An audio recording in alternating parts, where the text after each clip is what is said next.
Hi there, my name is Peter Watt. I'm a church leader in the city of Durban, and I live in the suburb of Westville, and I've been asked to just share a story, a testimony, a witness on this topic of the focus of the bridge this week on crime and violence.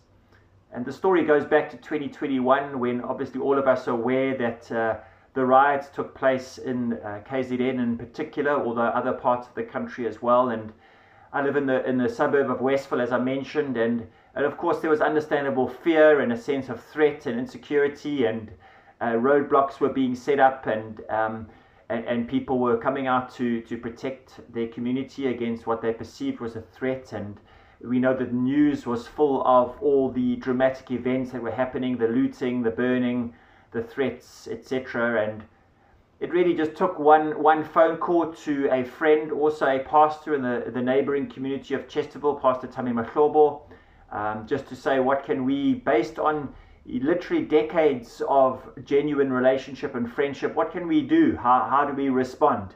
Here I am sitting in this suburb, you sitting in the neighboring community, what can we do? And so, as a representative of our local Westville fraternal, together with another local church leader from the Baptist church, we went into the community. It was an interesting experience because roadblocks were in place, and we had to sort of drive the wrong way through the roadblock, park our car, and then walk down into the community, which of course was counter flow at the time, when people were standing there with their various means of defense. And we walked into the community, and Pastor Mahlobo picked us up, and we drove to his church, New Beginnings Bible Church, which is really just below the Westville Pavilion. And he had set up a meeting which included all the leaders in the community, the civic associations, the local political leadership, various structures, the Women's League, the Youth League, the CPF, etc. And we really we talked, we dialogued, we listened more than anything, and took notes, and really just committed amongst ourselves that this needed to be a dialogue. Dialogue was the way forward, and that there obviously were various perspectives on what was happening.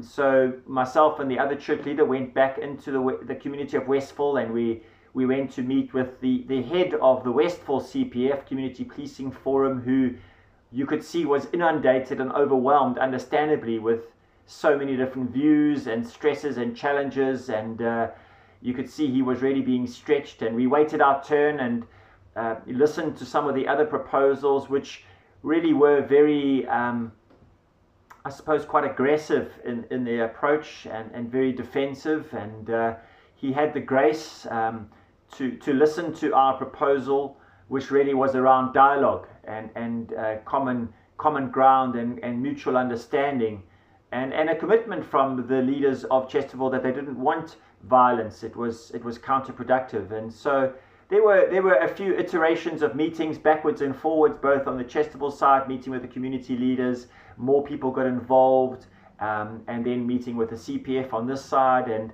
eventually we went in, and we drafted a document, really, which was a statement of agreement and commitments.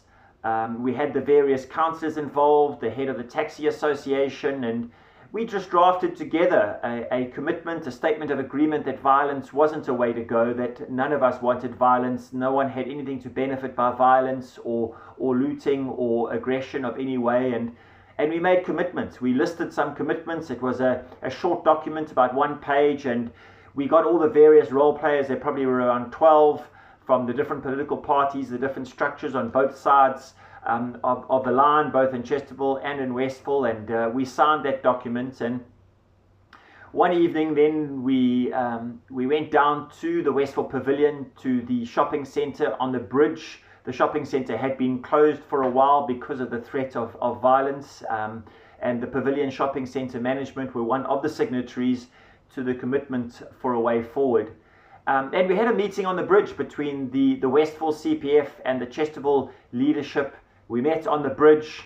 There was a roadblock close by. There were SAPS members there, and it really just was a very cordial meeting, and some laughter. And really what was quite incredible is once the formal meeting and the handover of the document had taken place, the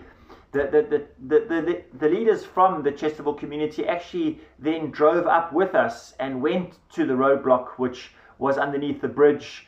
And actually, it was a cold night, and there were these big metal drums with fires going, and literally spent hours sitting and talking and laughing and communing and getting to know each other. So there, this group were sitting, this sort of defense group were sitting at the roadblock at the outskirts of Westville, and here was this group from Chesterville who were the perceived aggressors, and just because of the facilitation of the church and because of the posture that was adopted, built on relationship and trust and communication and a commitment to common cause, we were able to end that evening with everyone, actually those who were defending, actually standing around the fire and talking and relating and laughing and just sharing what they had in common. And I think it really just is an example of the church taking the lead, being counter narrative. You know, we are all so easily swayed by whatever is the common and popular narrative, and we just adopted a different posture, all the various role players. And I think the illustration that I would use is a humble shoelace, that we as believers, as Christians, are really just called to be something like a humble shoelace.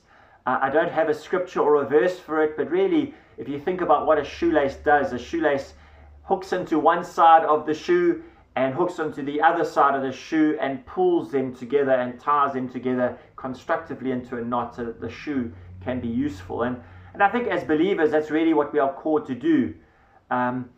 And I think one of the key ingredients in this process was also the fact that there had been a long-term relationship, a genuine friendship, a mutual trust, and a lot of shared experiences and meals together in each other's homes, both in Chesterville and in Westville, that when the phone call was made and the phone call was received, it was very easy to say, yeah, we know, let's convene a meeting. It wasn't something that, it wasn't a relationship or a friendship that was hastily convened.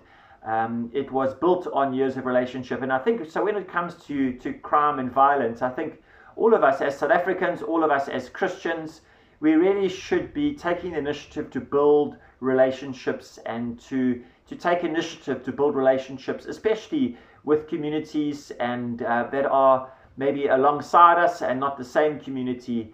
And in this particular case, that relationship became very useful. And so that really is a witness around crime and violence. We know there was that huge threat, and really to be counter-narrative, to be counter-flow, to make use of dialogue, to find the common ground, and to learn to listen and to get perspective that is different to our own. So that is what I would like to submit as a witness to this topic in this week, where the focus is on crime and violence.